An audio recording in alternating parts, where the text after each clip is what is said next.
If PowerPoint is showing error 0x4260x0 and refusing to open, don't worry. In this video, I'll walk you through 3 quick fixes that can help get it running again. We'll start with the fastest solution, then move on to a temporary antivirus check, and finally update PowerPoint to fix any bugs or startup issues. If this tutorial helps, be sure to hit like and subscribe for more simple tech fixes just like this. Let's jump right in. First, try running PowerPoint as an administrator. This is one of the easiest fixes, and it can solve permission-related problems that stop the app from launching properly.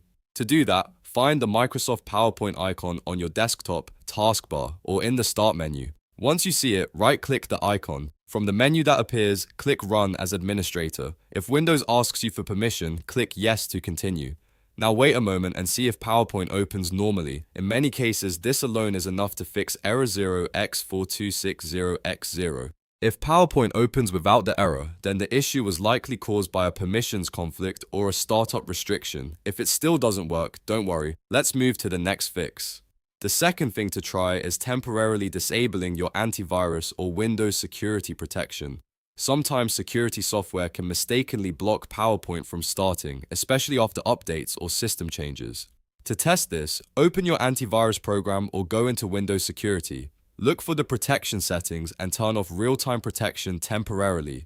Once that is disabled, try opening PowerPoint again. If the app launches normally now, that means the antivirus was likely interfering with startup. Just remember to turn your protection back on right after testing because you don't want to leave your system unprotected. This step is only temporary and should be used just to check whether security software is causing the error. If PowerPoint still gives you the same error, the next step is to update the application. Outdated Office files or known bugs can sometimes trigger startup errors like 0x4260x0, so making sure PowerPoint is fully updated is very important.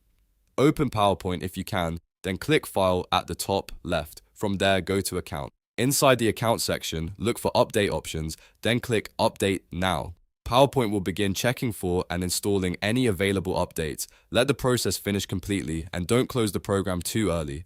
Once the update is done, restart PowerPoint and check if the problem is resolved. In many cases, updating Office fixes hidden glitches, compatibility problems, and startup errors that stop PowerPoint from opening correctly. So to recap, if you're seeing PowerPoint error 0x4260x0, first run PowerPoint as an administrator, then temporarily disable antivirus protection to rule out blocking issues, and finally update PowerPoint to fix bugs and startup problems. These are the most reliable first steps to try before moving on to more advanced repairs. If this video helped you fix the issue, please give it a thumbs up and subscribe for more easy tutorials and troubleshooting guides. Thanks for watching, and I'll see you in the next one.